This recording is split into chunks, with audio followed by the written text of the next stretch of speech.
Okay, Pascal, I just wanted to discuss one painting in a little bit more detail with you today, and you've chosen Distant Lines, one of the paintings in Speculative Artefacts. Can we just start with maybe the subject matter of the painting and talk a little bit about where the idea came from and what we're looking at here? Okay, so this is like I guess like a kind of telephone tower. Is that what we call it? Like a mobile phone sort of mast for telecommunications. And it was based on a photograph I took in the kind of desert in Chile, and then you have all these kind of rocks in the front as well.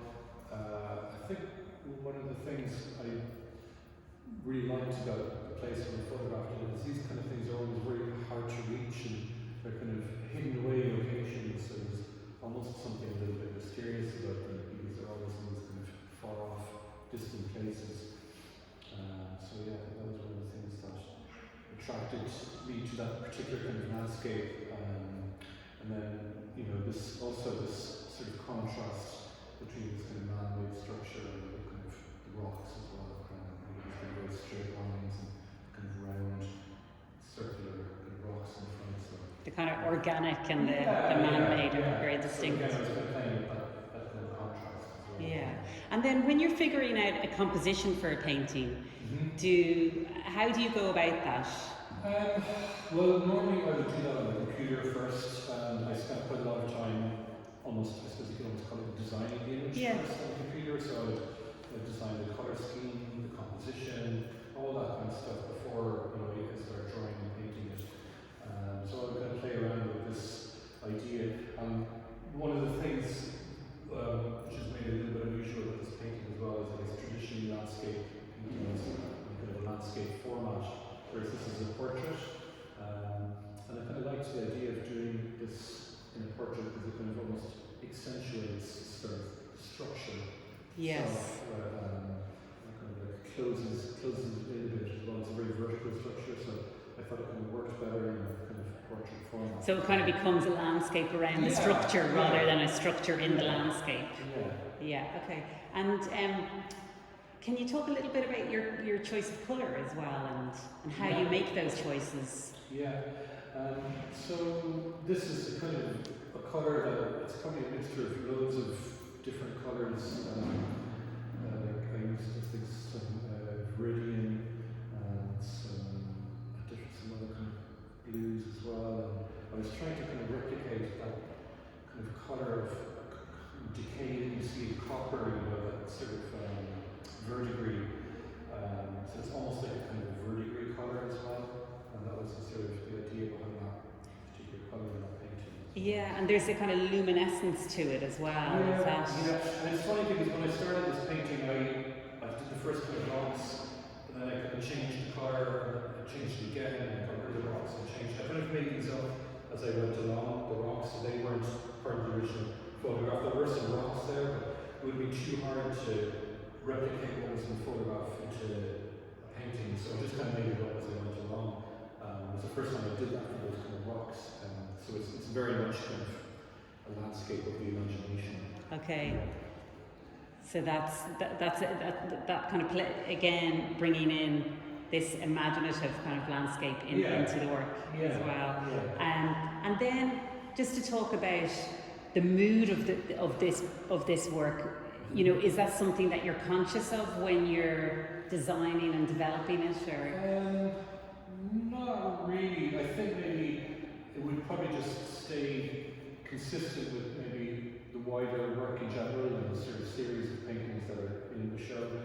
I don't try and kind of create any kind of mood as such, and I guess that's maybe kind of something people take from there. They can have a different opinion on that, but I don't think I can set about trying to kind of make a painting that has a certain kind of mood. Certainly not in this particular.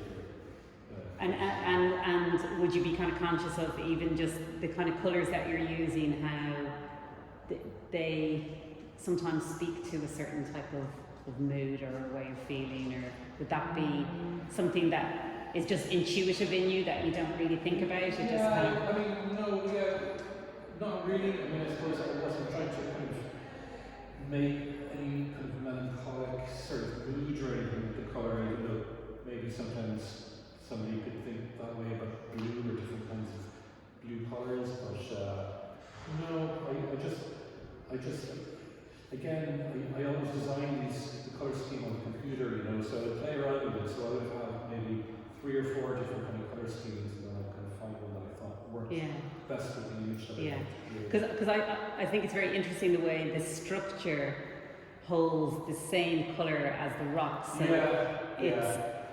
And I guess I tried to, I mean, it's almost monochrome in that there's really only kind of blue, greys painting into it. And it's, I guess it kind of condenses the sort of detail within the imagery when there's less dynamic colour range in a way. You have to kind of, it's more simplistic in a way. There's a lot of different colours in painting, and sometimes kind of maybe detracts from the detail, and you know, you're kind of more interested in the colour. But this, I think we have just that kind of monochromatic kind of colour scheme, and just kind of focus a little bit more on the details. Yeah, and just jumping back to composition a little bit, it's interesting that the just where you place your, I suppose, horizon line, or your, you know, and then where you place your structure right centered, you know, in this one. I mean, that one is quite centered. I always try to often have things sort of slightly off center. I don't like it when it's exactly in the middle. I mean, maybe the rule of thirds. But I'm not, you know, I'm not strict about that either.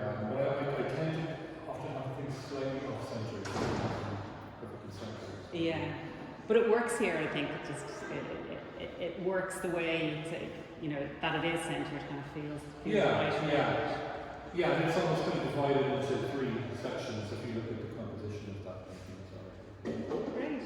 Well, thank you very much, Pascal. Great. Thank you. Thank you very much.